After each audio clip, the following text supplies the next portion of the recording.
Welcome back from the break. Welcome to session 2. Session 2, we are going to have experts reporting and then experts in terms of perhaps more operational knowledge, etc., responding in terms of discussing. So we're going to be focusing on challenges, emerging challenges, enduring challenges, and progress against challenges. Because session 2, the State of the SIDS report overview, focusing on chapters 1 and 2, is an overview of the key findings from those two chapters from the State of SIDS report. Those chapters being number 1 on resilient economies and number 2 on safe, healthy and prosperous societies.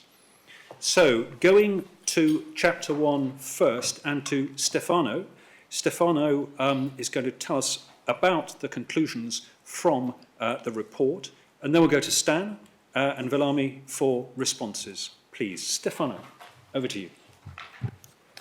Thank you, Rich. Again, thanks to Resi and FCDO to have funded this and to have all of you here, all of us discussing this very important topic all together. So I would of course would like to acknowledge my colleagues who weren't here, couldn't be here, but of course we all work together in a cooperative environment, and this was, I think, a common feature of the work we've been presenting here in these days.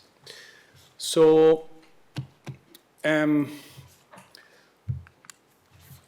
if there is perhaps a summary of the work that we've been conducting on this initial chapter, which tries to set the scenes not only on the socio-economic environment of SIDS and the challenges that SIDS have in order to build resilient economies, would be that to consolidate the good that has been done by SIDS or start new trajectories of development, there would be the need to have a move from perhaps trajectories that have focused on just survival or perhaps predatory extractivism, as some of us call it, to long-term resilience. Now, of course, we all know that it's quite challenging to build long-term resilience, economic resilience.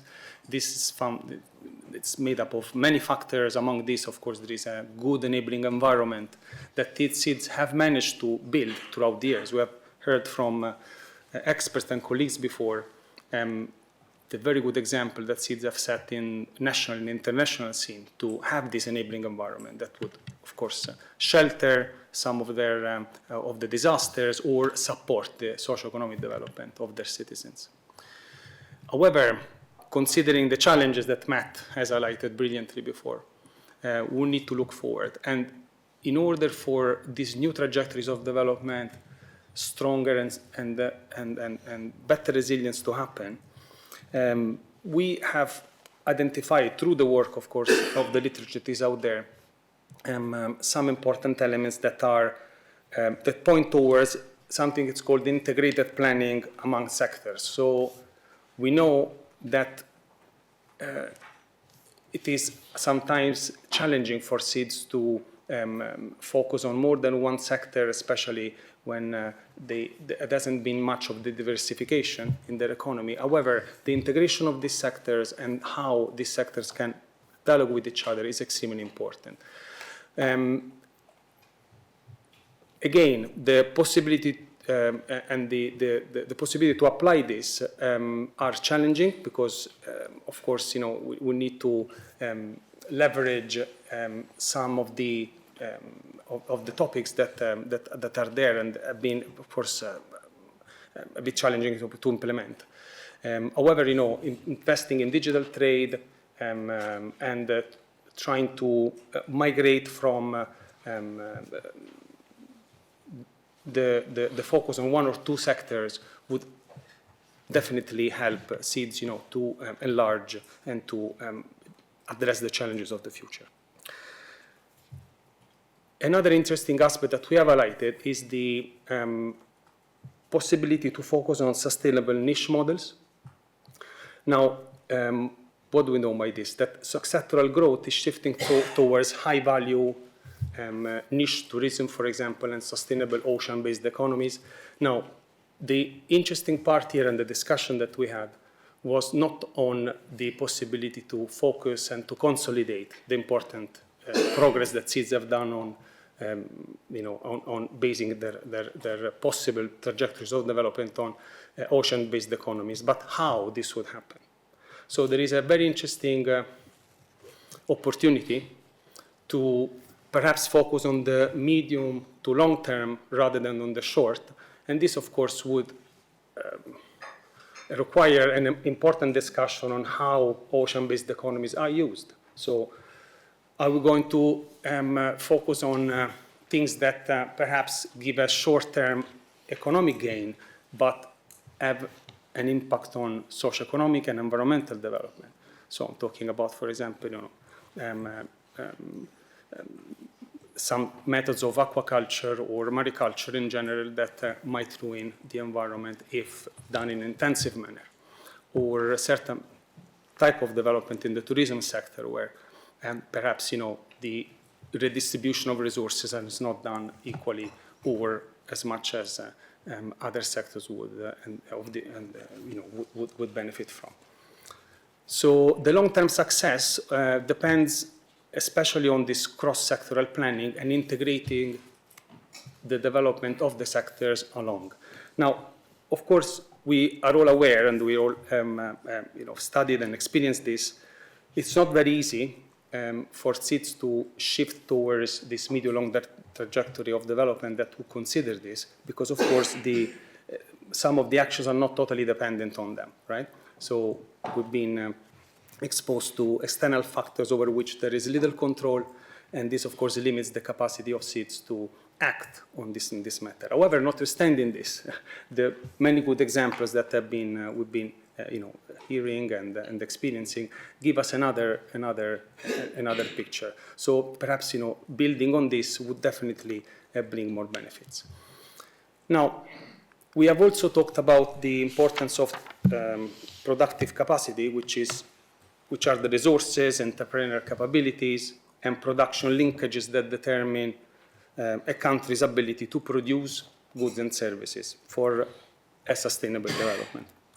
Now, interestingly, if we compare, there is a graph here trying to look at how the productive capacity index has developed between 2019 and 2024. We can see that the SIDS have had a stagnation of this index, so the productive capacity in SIDS has not grown as much as other categories of countries. And this, again, goes back to the so-called structural challenges, right? Higher transportation costs, the small domestic markets, infrastructural challenges, and the cost of building this infrastructure, especially when we look at the high cost per capita, so the so-called indivisibility of the overheads cost. It will always be more costly for SIDS and small island states in general to build infrastructure, to run a country in general. And this puts them at disadvantage, which, of course, as you very rightly know, has not been captured too coherently by international funding mechanisms that actually seem to penalize many SIDS that do well, especially those who graduate, right? So there are some structural challenges that perhaps do not, again, depend necessarily on SIDS, and they limit the capacity to even access global markets and to build this resilient infrastructure, including increasing the productive capacity that we know of. Now, of course, there wasn't time, not enough space to focus on all the sectors, but we tried to perhaps focus on two important ones, trade and tourism. Again, here we highlight the challenges for SIDS that face usually higher cost, both for trade and for tourism to happen, than other developing countries. So, interestingly, if we look at the possible ways in which to address this, we have seen that regional integration within SIDS and within the regions has increased by 35% since 2015. So this has, of course, brought relatively good success stories. So perhaps one way in which some of the challenges faced by tourism could be the focusing a bit more on regional integration and creating even more alliances or trade mechanisms within SIDS and within the wider region where SIDS operate. Again, building on what Matt was suggesting, there are some shifts in international powers, including in trade and market mechanisms, which suggest that this perhaps could be the right moment to think ahead. SIDS have always had this incredible capacity to look forward and perhaps even build the future that at times is perhaps not imaginable, right, in terms of even just surviving. And they have thrived in many ways. So perhaps thinking of new ways in which trade mechanisms and exchanges can happen within the regions and with the wider aspects of where SIDS are located could be a good, interesting way forward. Again, for tourism, we understand that this is vital for many SIDS. If we look at the current and future challenges, including climate change, perhaps a similar approach to what I've been mentioning before, shifting from short-term gains to medium long-term, and therefore focusing perhaps a bit more on sustainable tourism or sustainable development trajectories in the tourism sector, could be a possible way forward. We understand that all of this has a cost. We cannot simply imagine that things can be changed overnight without, sustaining the cost of asking the tourism sector to be more sustainable or to perhaps increase their environmental management cost. So everything has a cost, of course. However, we're also aware that there are possible resources that can be liberated by subsidies that at the moment are addressing perhaps the bad, not the good. So shifting again from fossil fuel to removing gradually, of course, not overnight, subsidies on fossil fuels to something that is more sustainable in the future is probably the possible way forward. Many of this is already happening. Many states are taking the lead on this, and of course, there are very good examples all over, which we try to cite in our chapter. Another important aspect that we have addressed, and I'm almost there, Chair, is the issue of ocean-based economies. Now,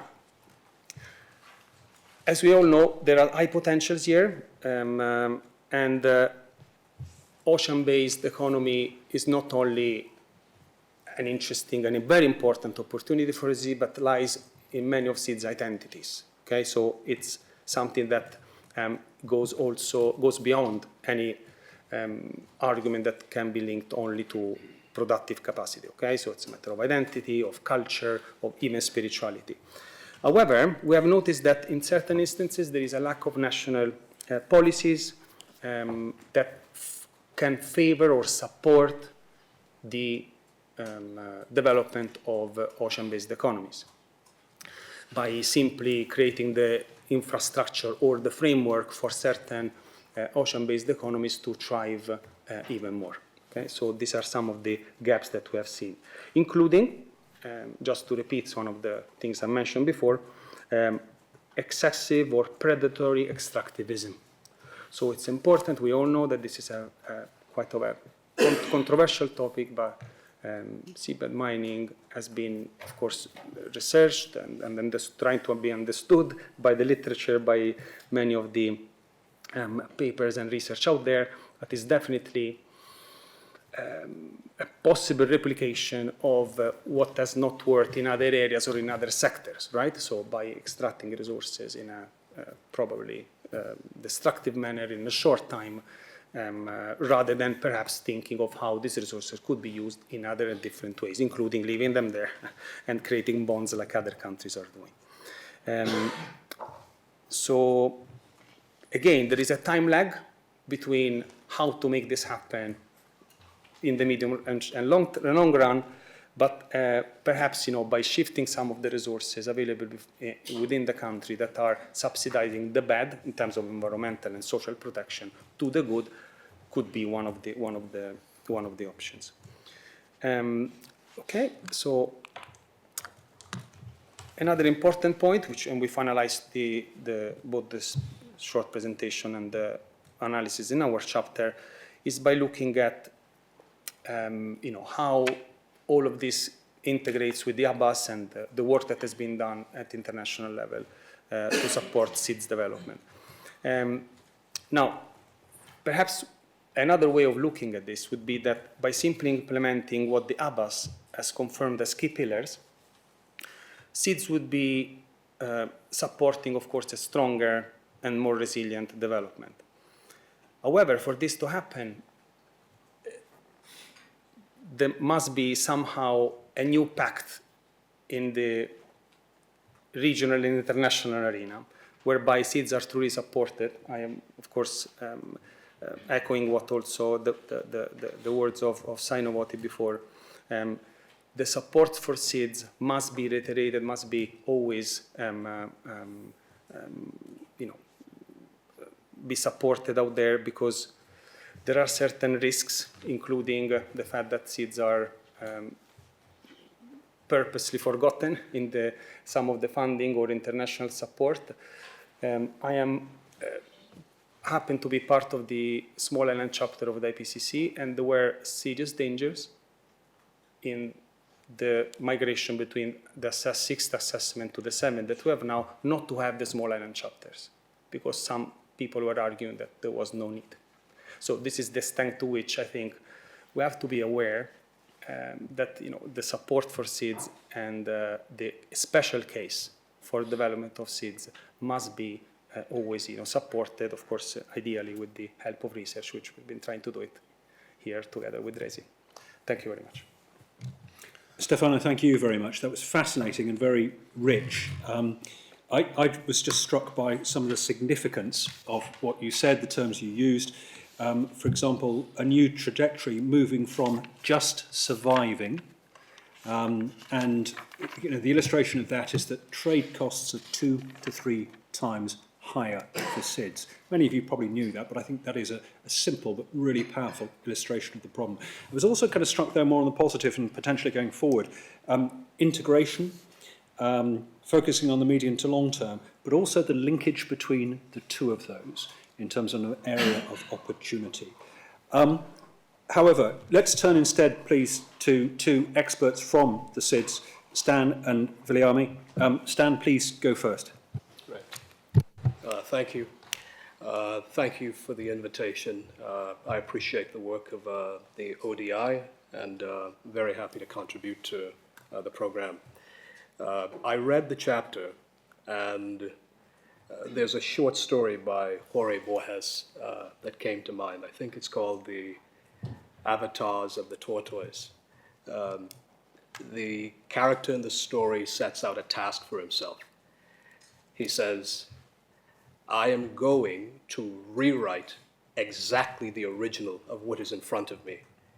And in the one same text, I'm going to invent an entirely different text.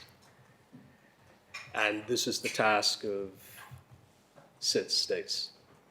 We have the everyday challenge of dealing with the convergence of challenges, and that is our fixed reality. And while we have this fixed reality, ever so often we are creating innovations that are solving one interstitial problem just to satisfy gaps, build bridges across the challenges we have.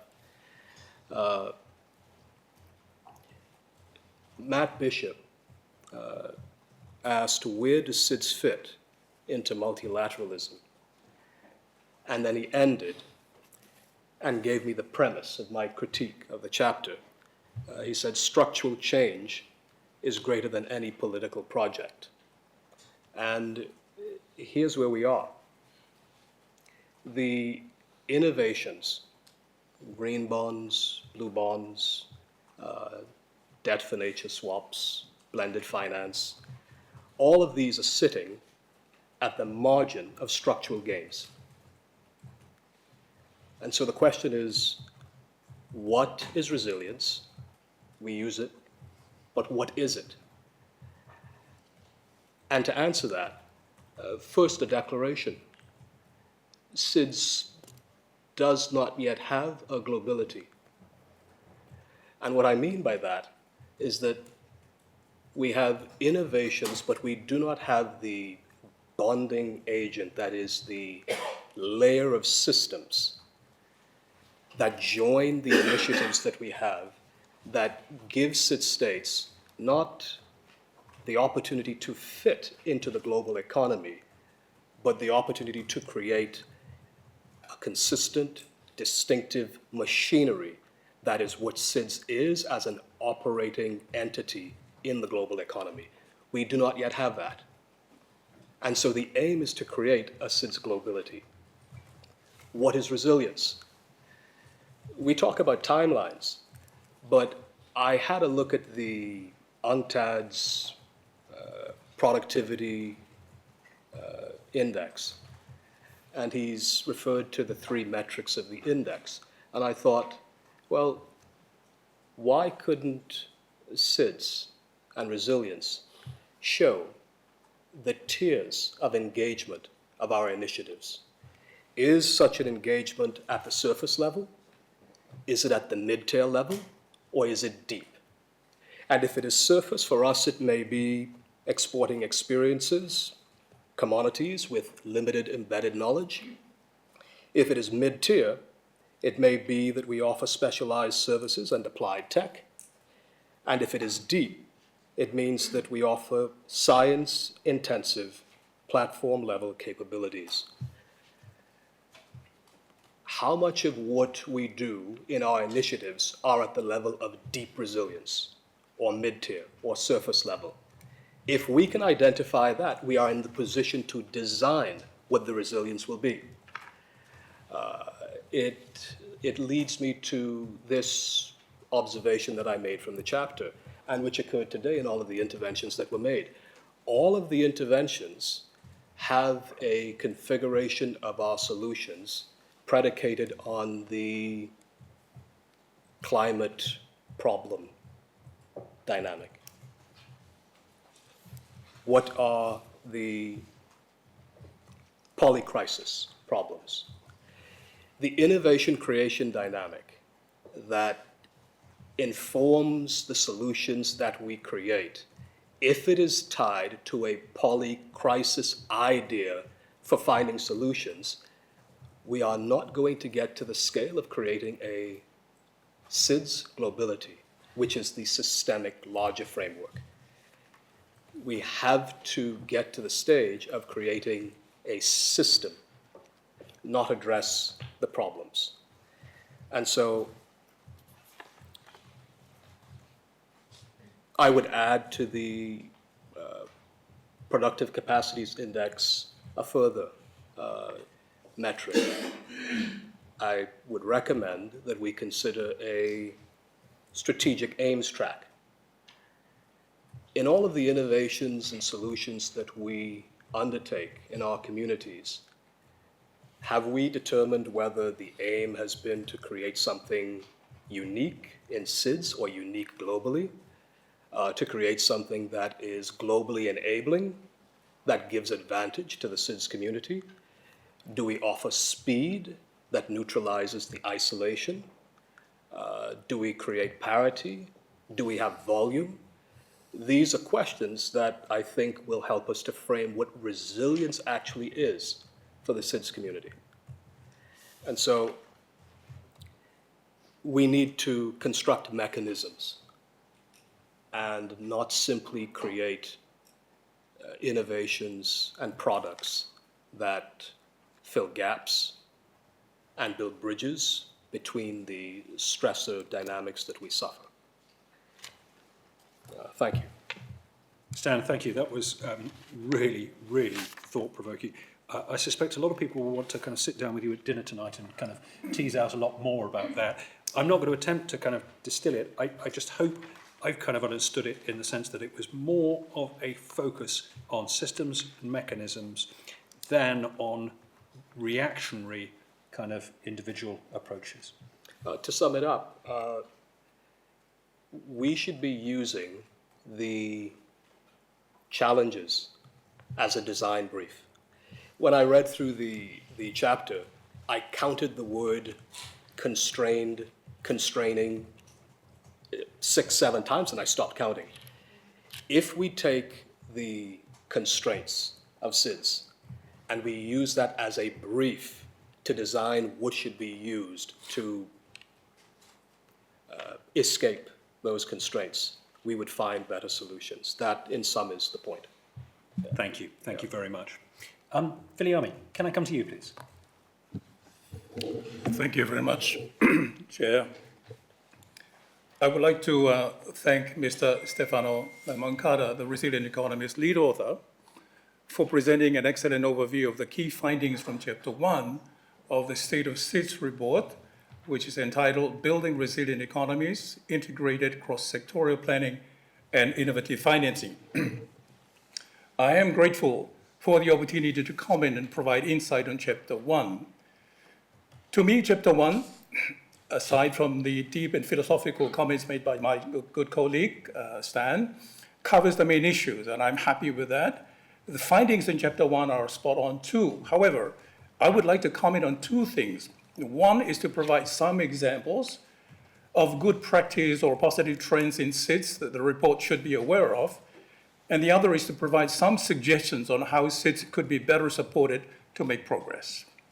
Now, the first comment on examples of good practice or positive trends in SIDS that the report should be aware of. I will give one example from the national level, Tonga in this case, and two examples from the regional level, Pacific region in this case. These three examples altogether support Chapter 1. The example from the national level is the establishment of the Tonga Ocean 7 Technical Working Group, which is a cross-sectorial planning and coordination mechanism within the government of Tonga. The group initially comprised 7 ministries, but later expanded to include more.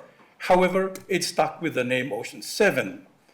It was established in 2015 to manage the country's marine spatial planning process, to sustainably manage the nation's marine resources, and to achieve ecologically sustainable social and economic development of Tonga's ocean for the benefit of all Tongans. Tonga's Ocean 7 Technical Working Group has been actively involved in recent ocean governance initiatives. The committee's work has led to significant achievements, including, first, 1, Tonga Biodiversity Plan 2030 of 2018. Second, the endorsement of the Tonga Ocean Management Plan by Cabinet in 2021. Third, Tonga achieving its commitment to have 30% of its ocean designated as marine protected areas. Fourth, and the last one, the ongoing development of the Tonga Ocean Management Bill and the National Ocean Policy. SIDS need to enhance their interagency coordination, which is highlighted in Chapter 1 and demonstrated by the example of the Tonga Ocean 7 Technical Working Group. Establishing robust institutional and interagency arrangements and formalized agreements is crucial to coordinate efforts across different government departments, avoid duplication, and ensure a shared vision. Now let's turn to the two examples from the regional level. These are the MEGBIO project and the MEGBLUE project for Pacific Islands. MEGBIO is an acronym for Marine and Coastal Biodiversity Management in the Pacific Islands. It was a project that supported sustainable economies and livelihoods of Pacific Island countries by strengthening institutional and individual capacity to manage and conserve biodiversity in marine and coastal ecosystems. The MEGBIO project ran from 2013 to 2018, and it was funded by Germany and jointly implemented by the Secretariat of the Pacific Regional Environment Program, or SPREP, International Union for Conservation of Nature, or IUCN, and the German Agency for International Cooperation, or GIZ, focusing on 5 Pacific nations, namely Fiji, Kiribati, Solomon Islands, Tonga, and Vanuatu. MEGBLUE, on the other hand, was the successor project to the MEGBIO project. MEGBLUE is an acronym for Management and Conservation of Blue Carbon Ecosystems Project, which ran from 2022 to 2025. The MagBlue project built upon the legacy of MagBio, but focusing specifically on preserving and managing mangroves and seagrasses, which are blue carbon ecosystems, to support climate resilience in livelihoods in 5 Pacific countries, namely Fiji, Papua New Guinea, Solomon Islands, Kiribati, and Vanuatu. The MagBlue project was funded by Germany and jointly implemented by the Secretariat for the Pacific Regional Environment Program, or SPREP, and the Pacific Community, or SPC, and the German Agency for International Cooperation Pacific, or GIZ Pacific, in close cooperation with their 4 partner governments in the Pacific, which I just mentioned. The MagBio project and the MagBlue project in the Pacific region showcase best practice for the management of marine protected areas, as well as strengthening coastal biodiversity conservation and management through protection and rehabilitation incentives for coastal carbon sinks. Furthermore, the MagBio project and the MagBlue project are good examples of partnerships between governments, regional bodies, NGOs, and local communities to strengthen marine management, build capacity, integrate conservation into national planning, and other significant economic and environmental benefits to Pacific Islands. The importance of partnerships is highlighted in Chapter 1. The second and last comment I want to make is on how SIDS could be better supported to make progress. One way is to seek the support of political leaders by asking the question, what political actions can leaders announce now? Leaders can make a handful of high-impact decisions that change outcomes immediately. First, require risk-informed geospatial screening for all new public investments and major permits, so we stop building tomorrow's disaster today. Second, join and fund a national early warnings for all plan to achieve full multi-hazard coverage by 2027 with clear milestones and quarterly reporting. Third, back the SIDS Center of Excellence and the Global Data Hub with seconded staff, shared data sets, and a small core budget, so even the smallest islands get big data tools, big country tools. Fourth, adopt open by default, safe by design, release non-sensitive base maps and hazard layers to communities and entrepreneurs while protecting personal data. Fifth and the last one, make climate smart siting mandatory. Every land use and infrastructure decision should check leaked sea level rise, tsunami and cyclone wind layers. This is vital in our region where parts of the Western tropical Pacific have already seen around 10 to 15 centimeters of sea level rise since the 1990s. These are modest commitments with outsized benefits across ministries. In closing, the Pacific and SIDS are not only vulnerable, they are pioneering. With shared data and shared purpose, we can move from reacting to shocks to designing resilient prosperity together from space to our shores. I thank you. Viniami, thank you very much. I think there are examples of integration and how it has and can work, best case examples, Tonga's Ocean 7, MacBio, MacBlue, and a great list at the end of things that can be done, can be announced now. Thank you. I'd like to try and grow this into a bit of a discussion. We haven't got a lot of time, so managing time, but also bringing a few people in. I'm going to limit it to a couple of people who, thank you, Simona knows the score. If you want to come in, the way we do it, please, is you put your plaque up, but if there's a quick intervention, just come in with a couple of fingers. So managing time, Simona, you got your plaque up first, and I'll take one more intervention on this before we move on to chapter 2, please. Simona. Thank you so much. I just want to make a very brief contribution to the presentation. So first of all, in what Ambassador Smith presented, what is critically important is the fact that the multilateral system has chosen to disregard permanent vulnerability. Small island developing states do not have short-term vulnerabilities. They are permanently vulnerable. So the response to that needs to be systemic. You cannot have temporary fixes to a state of permanent vulnerability that characterizes small island developing states.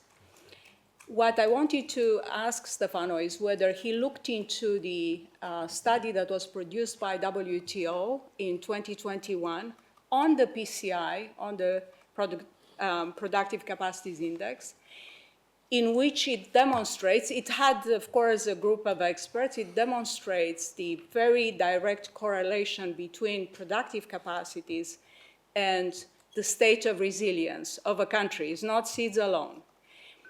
Resilience measured through the time of recovery, the cost of recovery from shocks, the bouncing back process.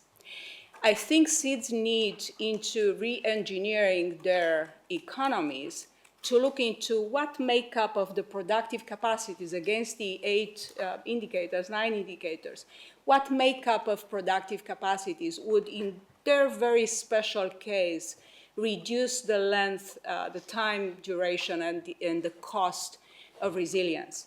They cannot move forward with solutions that are temporary and that are not systemic in nature, as Ambassador Smith mentioned. And I think ODI would be greatly positioned to conduct such an analysis, SIDS by SIDS. Again, what makeup of productive capacities with the index as the measurement of it would allow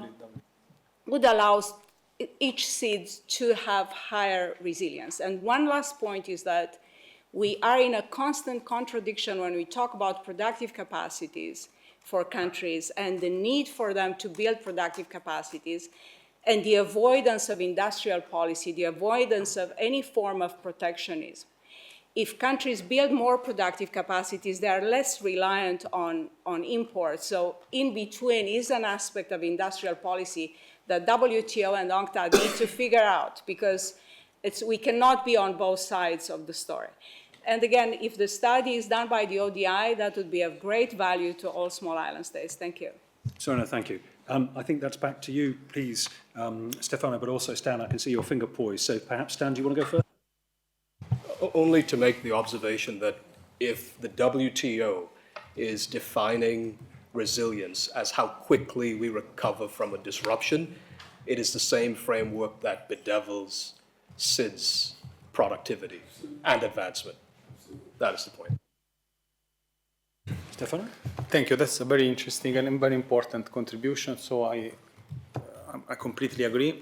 The issue, I think that, of course, it's a bit bigger than what you have mentioned and what you are trying to capture here, because unless we move away from GNI, income per capita, as the main motor of change or assessing whether a country, especially SIDS, needs support, we will never go anywhere, because we know, as you rightly pointed out, and everybody in this room knows, that the structural vulnerabilities, the permanent vulnerabilities that SIDS face are irrespective of any type of income that we have there. In fact, we shouldn't even discuss vulnerability anymore. Of course, I'm making a joke here, because any type of index or study has put SIDS on top of the vulnerability ranking. So perhaps this could be linked to a stronger action by all SIDS, of course, in order to press this point even further, and to change the way international funding, or some of the funding in this case, is directed towards.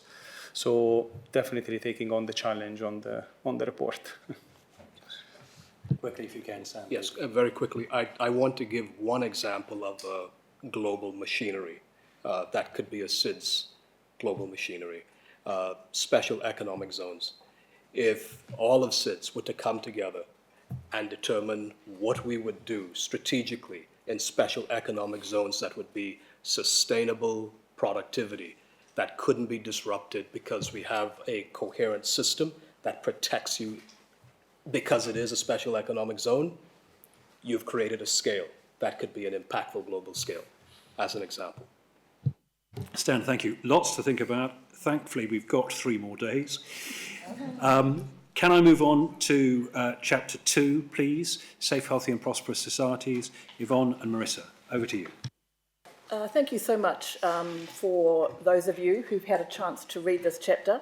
My colleague and I, Marissa and I, are going to be sharing some of the highlights of this, but we do want to acknowledge our two other colleagues who were not involved, who are not here, Dr. Halima Deschamps from University of West Indies and Dr. Claire Slatter from University of South Pacific.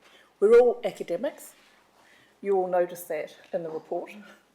Most of you are not at this particular point, and so we'd like to invite you to bring your clearer eyes, policy eyes, on what we're going to talk about here.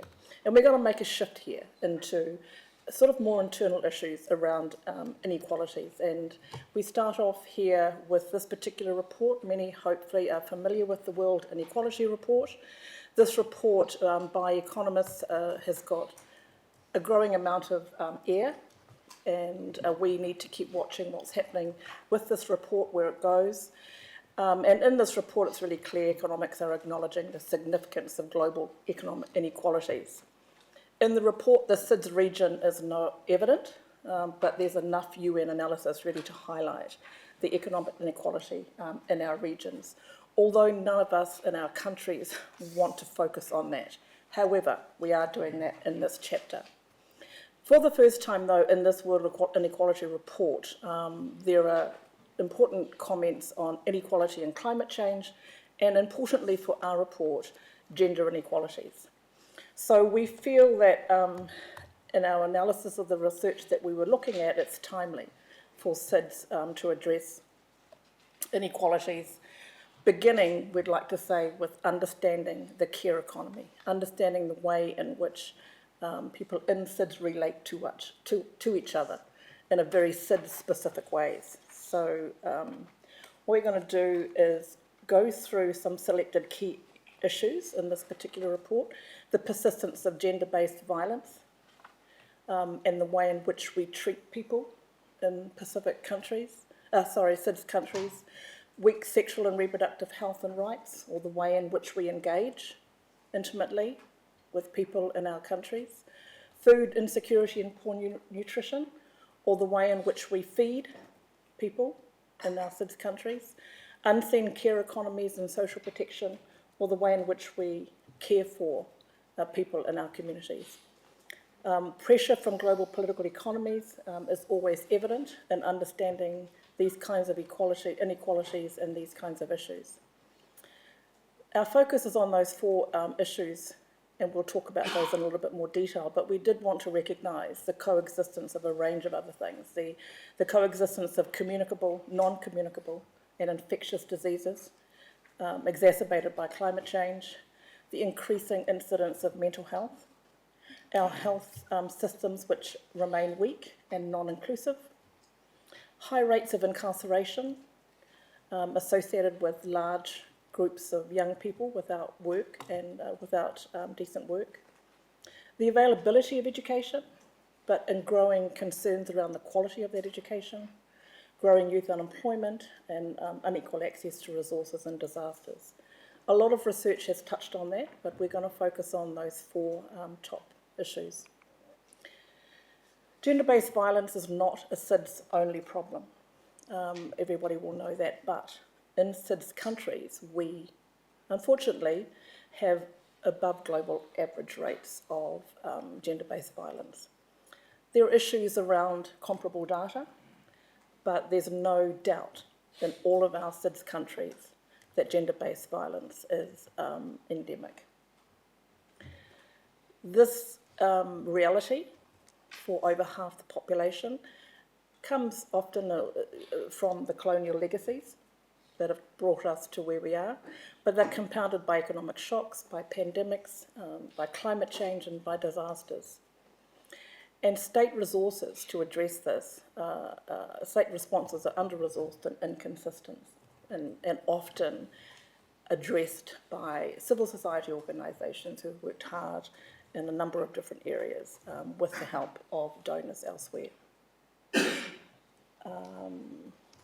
Some of the priorities we talk about in terms of addressing gender-based violence include ensuring that kind of multi-sectoral strategic insights to simple issues of ending impunity, strengthening prevention and education, and building capacity, and securing high-level political commitment, which we've heard before. But supporting those civil society organisations who are doing a lot of that work in our countries is also a priority. The issue of sexual and reproductive health and rights is one that has also been ongoing and is of concern to those SIDS country in particular, who have large numbers of young people still arriving every day. Youth access to family planning services have been reported across the SIDS as being inadequate. Pregnancy amongst adolescent girls, of course, have got the direct consequences for women in terms of education and health. And again, research continues to show how this is an issue. And perhaps surprising for some, HIV/AIDS is on the rise. In the Pacific, there are particularly concerning trends in Fiji and Papua New Guinea. So some of these issues we thought had gone away hadn't.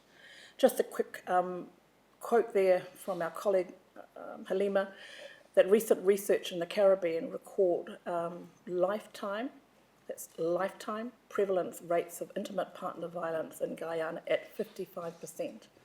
48% for Suriname, and 44% for Trinidad and Tobago, and 39% in Grenada and Jamaica. So this is something that is significant and increasingly recorded. Marissa. Great, thanks, Yvonne.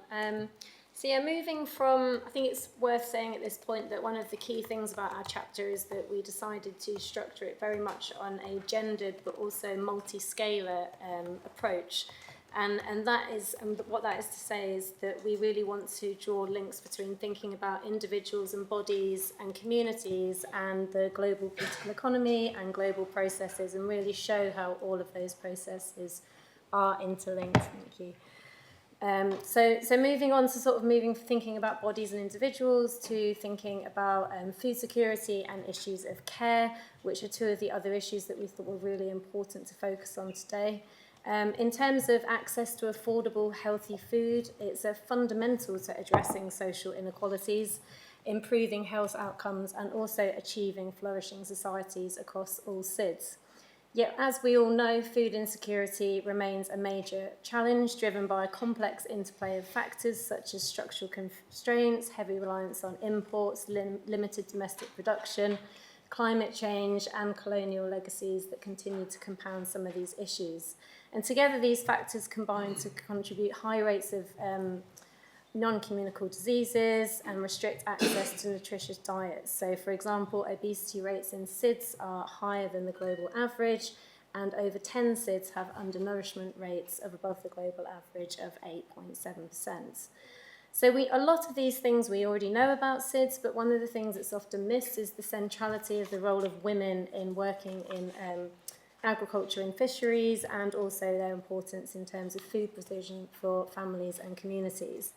So this work is often paid but also unpaid, and this labour remains largely invisible and undervalued.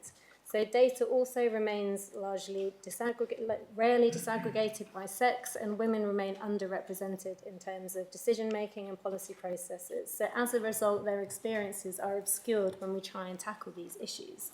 So our findings in relation to food insecurity and poor nutrition point to the need for gender transformative and multi-sectoral approaches that strengthen local food systems, close critical data gaps, expand social safety nets, and ensure women's meaningful participation in food governance. And ultimately connected to this is the social safety nets and the fact that care also undergirds the political economies of all SIDS. So across all SIDS, care work is still disproportionately carried out by women. And this care work is central for sustaining communities and families, yet it is largely, again, unpaid and informal, and it is also often invisible and undervalued in policy making. But despite this, as we saw in COVID, this care work really underpins SIDS resilience. So we argue that we need to pay much more attention to this. Also, as highlighted in the ABAS, robust health systems and social systems are essential for fostering healthy and resilient societies, yet underinvestment here remains a key challenge in SIDS. So SIDS allocate an average of just 7% of their GDP to health and social protection, compared to the global average of 19%. So when these systems are inadequate, evidence shows that it's the poorest and the most vulnerable that are disproportionately affected. In relation to this, the sort of gendered and intersectional realities of care and social protection we found are generally under-examined and not really taken into account in the literature. And this often, and policy as well, so this often leaves vulnerable populations such as informal workers, the self-employed, and women without the support that they need. And during crises, these impacts are deepened and they reinforce gender and class inequalities. So in relation to this, our findings really point to the need to strengthen public health systems, expand social protection, increase state support, and recognise and redistribute care work, which involves really transforming gender norms and also integrating gender perspectives across all policy and planning.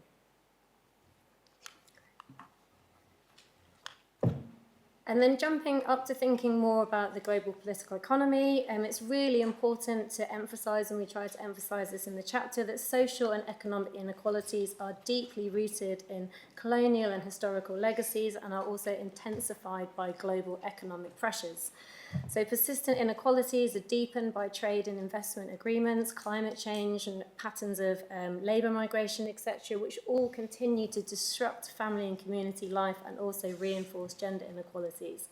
At the same time, extractive industries and geopolitical tensions, from fisheries to deep sea mining to what's happening in Venezuela, also pose significant risks to ocean health, biodiversity, livelihoods, and even life itself. So we really want to emphasise that all of these pressures have discriminatory effects and reproduce different inequalities that impact the ability of SIDS to create healthy and flourishing societies. And just the last slide, you can read that there, but we're just talking here about ways in which we can scale up systems, how we can shift to transformation and close data gaps, how we can integrate strategies. And another one really is how we can support civil society who's doing a lot of this work. And finally, really, in the end, it's about how we treat people in SIDS, how we engage intimately with people in SIDS, how we feed people, and how we care. So if we really are wanting to ensure that our bus aspirations are met, we do need to address these kinds of gendered inequalities. Thank you. Can I just please, can I come to you?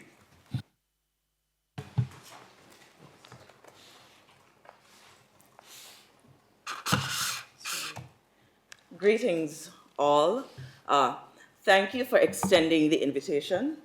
Let me extend gratitude to Wilton Park, the Foreign Commonwealth and Development Office, ODI Global, and RESI for extending the invitation.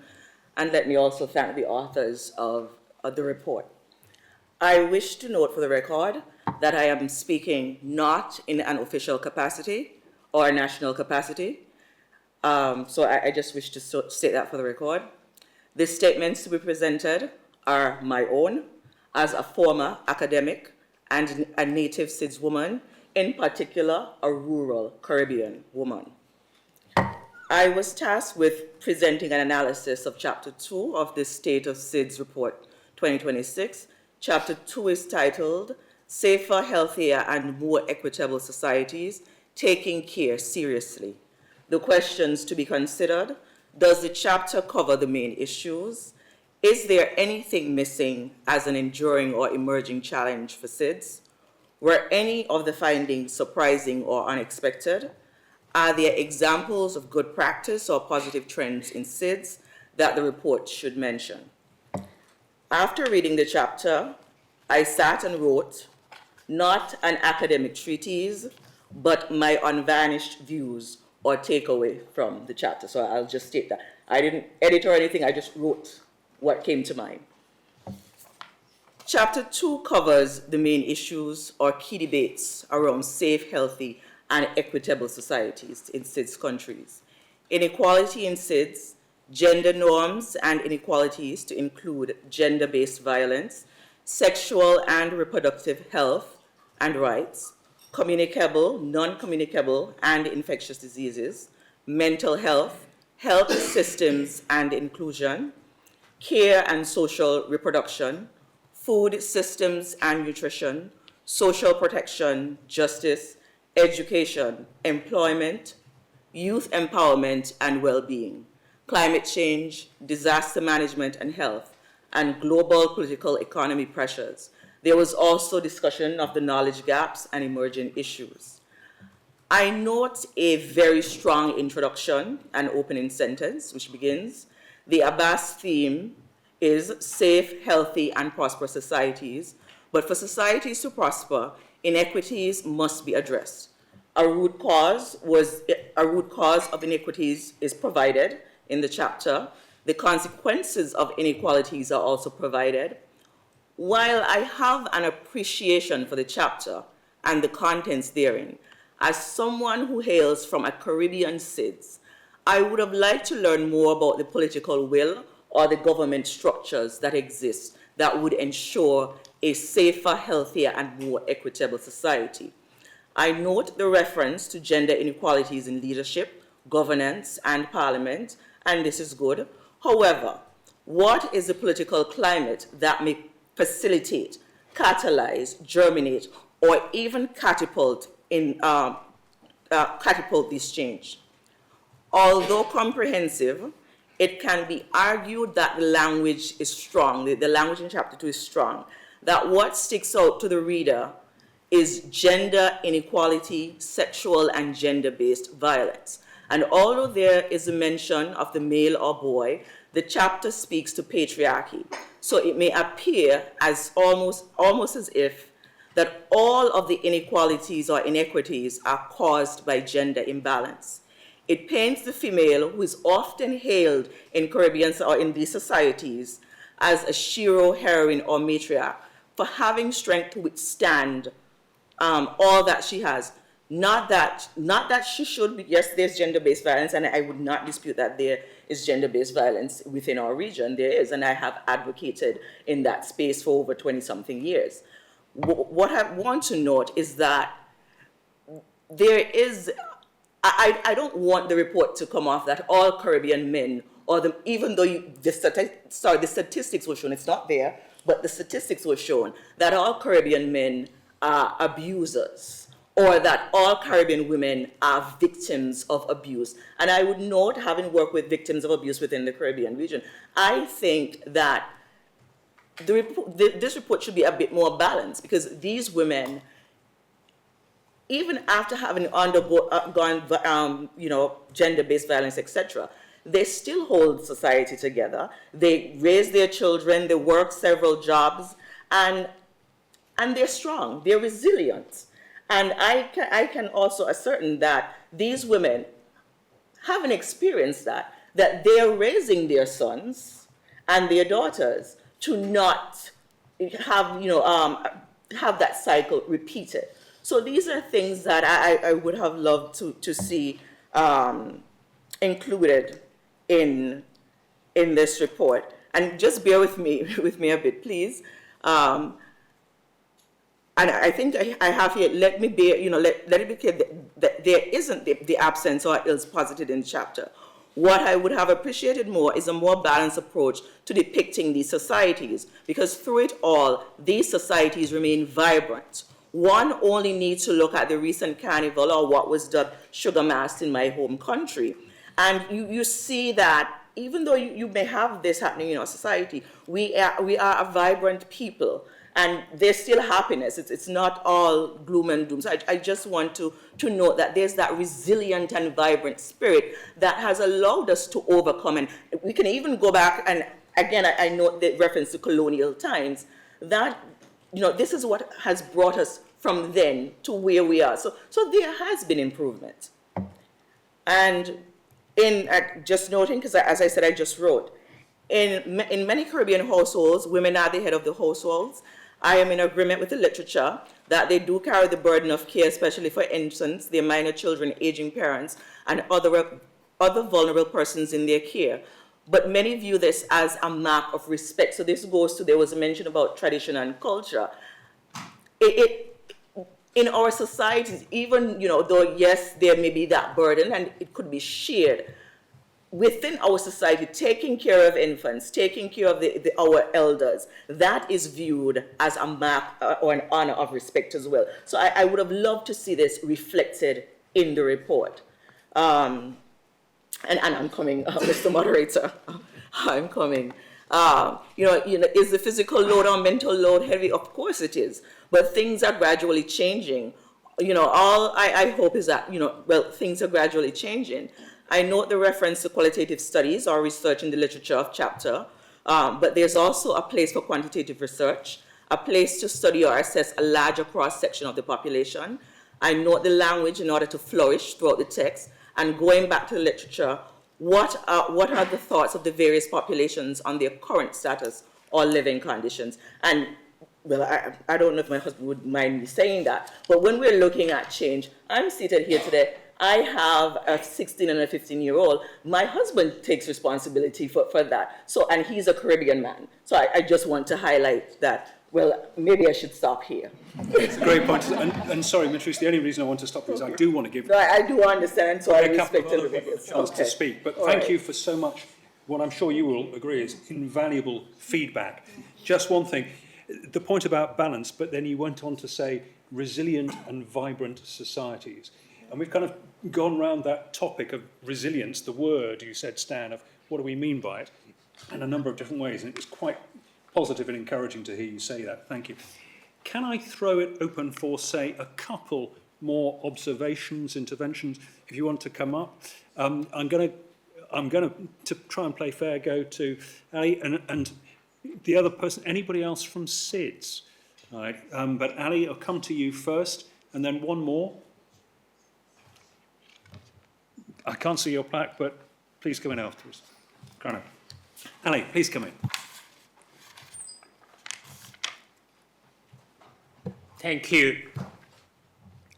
Thank you very much for a wonderful paper, very, very rich in your research and touching on a subject that is not really talked about, especially within the research community of researchers interested in SIDS.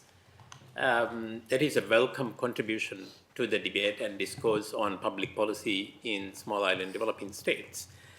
I come from the Maldives.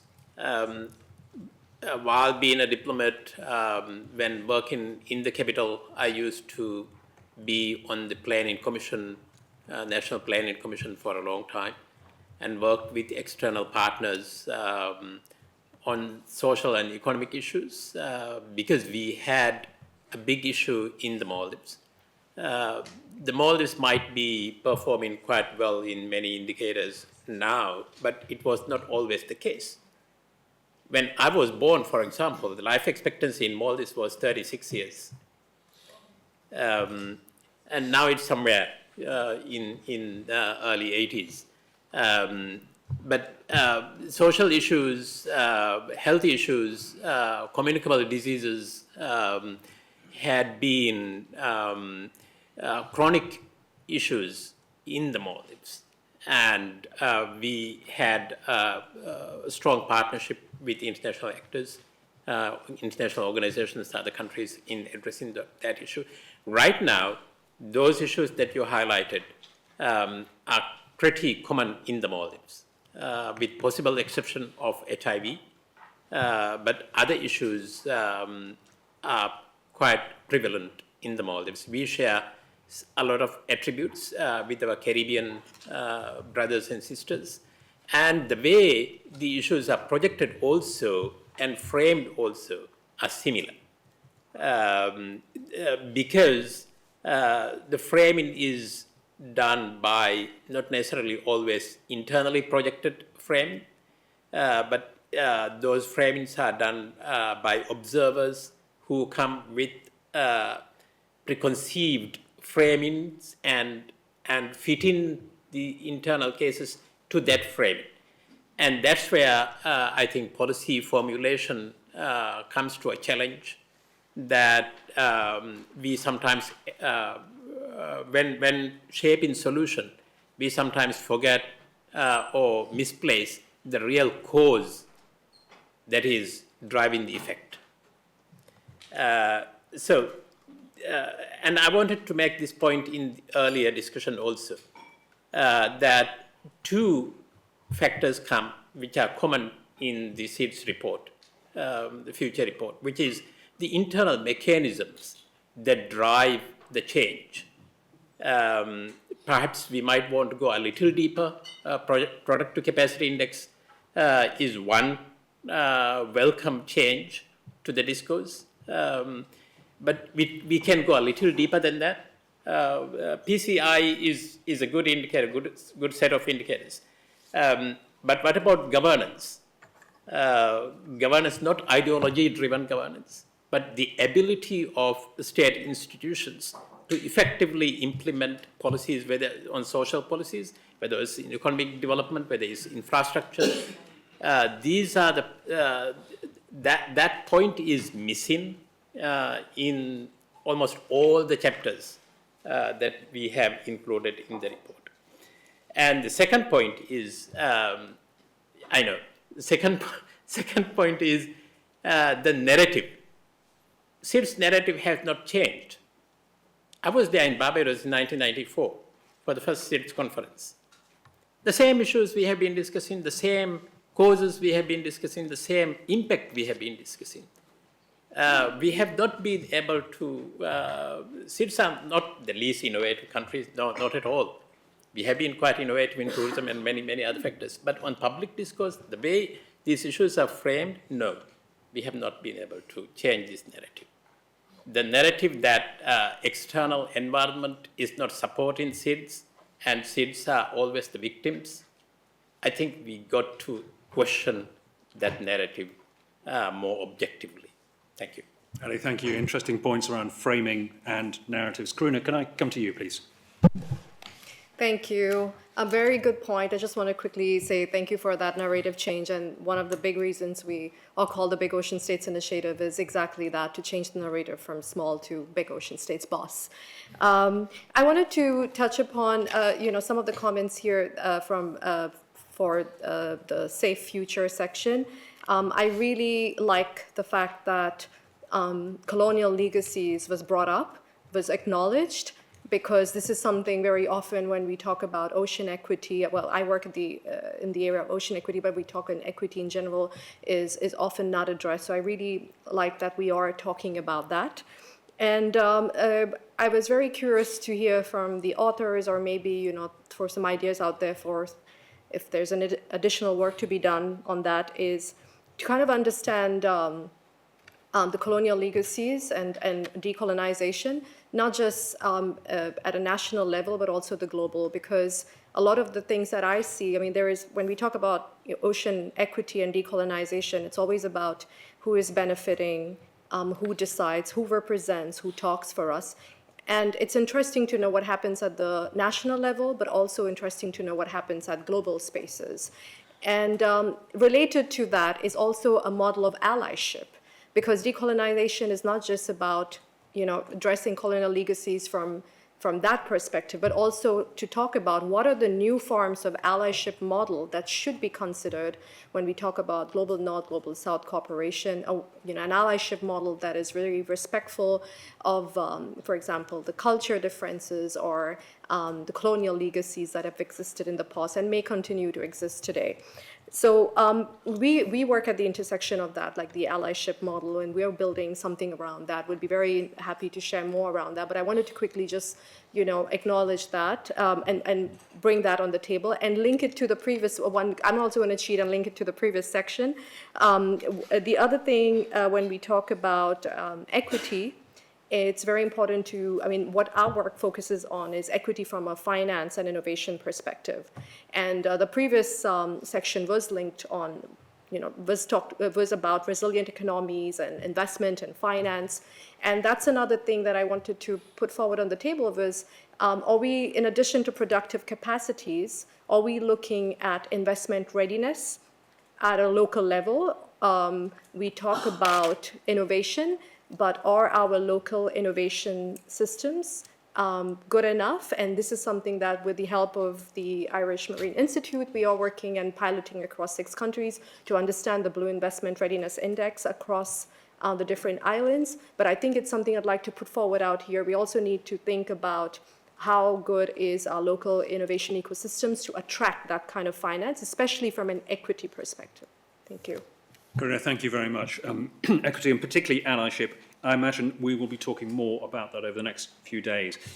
Can I go back very briefly, please, to Stefano, Marissa and Yvonne? And can I ask you to think, just tell us please pick just one thing which is the most important takeaway you take away as, about the report from that conversation. Stefano.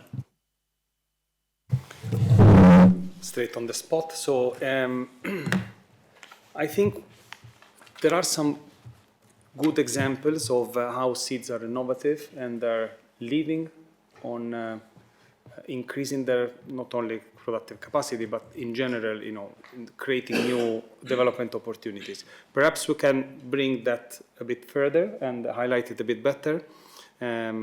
We have mentioned 3 examples, many others have been mentioned here, and I'm sure there is a long list because we know about them. Some of us have written and done a lot in this area, so we definitely focus on bringing up more initiatives and where SIDS are leading, and perhaps even when larger states should take example and look at what SIDS are doing on the ground. Thank you.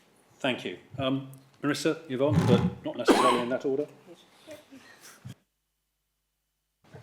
Well, thank you so much, Demetrice Williams, for your fantastic comments. They were really insightful and helpful. And I think for me, particularly, I really hooked on to your suggestion to think more about resilience and joyfulness and happiness and the sort of positive stories of SIDS. And I think that's something that I'd just like to say, to invite everybody over the course of the next few days, if you have got examples and suggestions for us about good practice and examples from civil society or elsewhere, things that you see in governance, we would really love to chat to you about that and to try and include more of that in the chapter.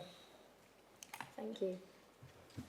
Yes, and thanks also very much for your insights there. And I think my takeaway on this one is, how do we develop a narrative which remains hopeful? Because we all are part of SIDS communities and we live in them, and we don't live there crying, as you say. We bring a lot into our communities, but how do we create a narrative that allows us to be positive and forward-thinking without silencing some of the other troubles that go on? And I think that's the balance that I'd like to see us. And we were provocative in putting this out there because of the nature of this forum, that we get an opportunity to ask that question. What does that look like to create a narrative that demonstrates why we live in our countries? We're not giving up in our places. We live there still. We like being there. But how can we do that without silencing some of the more troubling issues that are occurring there? Yvonne, thank you. Well, thank you all, because we aimed in this session to look at enduring challenges, emerging challenges, and progress, and we've definitely covered those areas. So, Stefano, Stan, Viliame, Yvonne, Marissa, Demetrice, thank you very much indeed.